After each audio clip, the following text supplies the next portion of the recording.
ঢাকা বিশ্ববিদ্যালয় ডেফিনেটলি একটা আমি মনে করি একটা জনগণ বিশ্ববিদ্যালয়, সবারই এটার প্রতি আগ্রহ আছে এবং এই আগ্রহটাকে আমরা সম্মান করি, রেসপেক্ট করি। কিন্তু বিশ্ববিদ্যালয়ের নিজস্ব একটা আবহ থাকবে, একটা পরিবেশ থাকবে, নিরাপত্তা ইস্যু থাকবে। এখানে মোর দেন 37,000 স্টুডেন্ট এখানে পড়াশোনা করে, শিক্ষক আছে, তাদের পরিবার আছেন। তো এখানে প্রতিদিন সন্ধ্যার পরে যে ক্রাউড তৈরি হয়, এই ক্রাউডটা আমাদের শিক্ষার্থীদের নিরাপত্তার জন্য মারাত্মক হুমকিস্বরূপ। এখানে ডরমিটরি আছে যেখানে ছেলেমেয়েরা পড়ালেখা করে, এখানে লাইব্রেরি আছে, একদম মেইন রোড অ্যাডজাসেন্ট লাইব্রেরি আছে।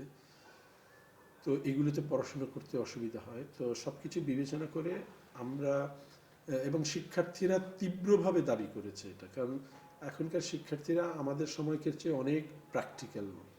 তারা আমরা যতই ভাবি না কেন, আমরা গত জুলাই আন্দোলনে দেখেছি আমাদের যে তাদের ভাবনা অনেক অগ্রসর। আমরা অনেক সময় মনে করতাম যে ছেলেমেয়েরা কিছু বুঝে না, আসলে আমরা কিছুই বুঝতাম না। তো এরা এখন অনেক প্র্যাকটিক্যাল, এরা তাদের কেরিয়ার বুঝে, পড়ালেখা বুঝে। সো তাদের প্রচণ্ড দাবি আছে, চাপ আছে। সেজন্য আমরা বিশ্ববিদ্যালয়ের পরিবেশ ফিরিয়ে আনার উদ্যোগ নিয়েছি। আমরা আসলে ব্যতিক্রম কিছু করছি তা নয়, আসলে যেটা চলছিল সেটা ব্যতিক্রম ছিল। আমরা যেটা করছি এটা স্বাভাবিক অবস্থায় ফিরিয়ে আনার ব্যবস্থা করছি। এটা হলো প্রথম কথা। বিশ্ববিদ্যালয়ে হাটবাজার হবে না, বিশ্ববিদ্যালয়ে মুদি দোকান হবে না, বিশ্ববিদ্যালয়ে কাপড়ের দোকান হবে না, এটা হবে না। বিশ্ববিদ্যালয়ে সিনেমা হল হবে না, এটা হবে না। এটা আমরা করছি, এটাই স্বাভাবিক করছি। সেক্ষেত্রে স্যার যে সাধারণ মানুষের যে ভোগান্তিটা হচ্ছে এই বিষয়ে যদি এখন একটু বলতেন। আপনি যদি কথা বলেন, প্রথম কথা হলো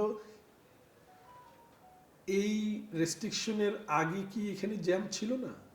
অবশ্যই ছিল, কিন্তু এই রেস্ট্রিকশনটার ফলেই হয়েছে, হয়তো হয়েছে, নাম্বার ওয়ান। নাম্বার টু হলো আমরা কিন্তু কাউকে আসতে দিচ্ছি না তা নয়, আমরা তার আসার কারণটা জানতে চাচ্ছি। তিনি পরিষ্কার বলা আছে আমাদের বিজ্ঞপ্তিতে, স্টিকারযুক্ত গাড়ি, হাসপাতাল, অ্যাম্বুলেন্স, রোগী, ইভেন ক্যাম্পাসের ভেতরে অনেকে আসতে হয়, আমাদের বন্ধু বান্ধব আত্মীয় স্বজন আছে, সে যে বলবে যে আমি প্রফেসর শান্টু বড়ুয়ার বাসায় যাব, ব্যাস সে চলে আসবে, অসুবিধা নেই। জাস্ট আমরা মানে ফিল্টার করছি, এটা হলো ব্যাপার।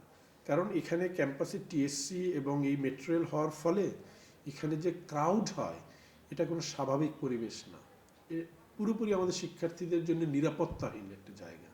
সো এইটা আমাদের প্রথম প্রায়োরিটি। এবং আমি খুব দুঃখিত, এর কারণে যদি নগরবাসীর কোনো অসুবিধা হয় এই জন্য আমি দুঃখ প্রকাশ করছি। এবং সেই কারণেই আজকে আমরা ডিসি ট্রাফিকের সাথে কথা বলেছি, ওনারা কিভাবে সহযোগিতা করতে পারেন এই কনজেশনটা রিলিফ করার জন্য, এবং ওনারা বলেছেন ওনারা সাহায্য করবেন। গতকালকের চেয়ে আজকে বোধহয় পরিবেশ একটু ভালো। সো আশা করি নগরবাসীরও তো দীর্ঘদিনের অভ্যাস, এই অভ্যাসটা পরিবর্তন হতেও হয়তো একটু সময় লাগবে। প্রথম দিকে যে একটু কষ্ট হচ্ছে, আমার ধারণা ধীরে ধীরে এটা আরেকটু রিলিফ হবে এবং নগরবাসীর সহায়তা ছাড়া এটা সম্ভব হবে না। কারণ এখানে তাদের ছেলেমেয়েরাই পড়ে, তাদের বন্ধুবান্ধব পড়ে, তাদের ভাই বোন পড়ে এখানে। কাজেই তাদের নিরাপত্তার কথা বিবেচনা করে তাদেরও একটু সহানুভূতিশীল এবং সহযোগিতার দৃষ্টিভঙ্গি দেখার অনুরোধ করব।